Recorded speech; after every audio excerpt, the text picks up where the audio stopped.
क्या आप जानते हैं, ईंटों को आग में पकाकर बर्न्ड ब्रिक्स इमारतें बनाना कोई नई टेक्नोलॉजी नहीं, बल्कि ये तरीका कदीम मिस्र, एंशंट इजिप्ट में बहुत पहले से इस्तेमाल होता आ रहा था।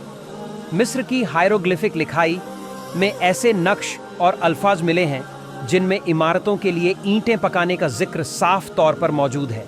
यानी उस दौर में लोग मिट्टी को जलाकर पक्की ईंटें बनाते थे।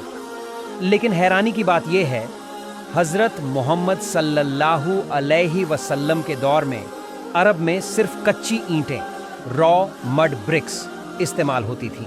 न कोई फिरौन की तर्ज तामीर और न ही मिस्री जबान की कोई समझ। फिर भी कुरान में एक ऐसा बयान मौजूद है जो सीधा मिस्र की तारीखी हकीकत से मिलता है। फिर फिरौन ने कहा, ए हामान, मेरे लिए ईंटों को आग में पकवा और मेरे लिए एक ऊंचा महल बना। सूरह अल-कसस आयत 38। सोचिए, मिस्र की वो जबान जो सदियों पहले मिट चुकी थी और वो इल्म जो आज पुरातत्व खोजों से मिल रहा है, कुरान ने उसे 1400 साल पहले कैसे बयान कर दिया? क्या ये इल्मी इत्तेफाकत है या फिर उस जात की तस्दीक है जिसका इल्म हर दौर, हर तहजीब और हर जबान को घेर लेता है?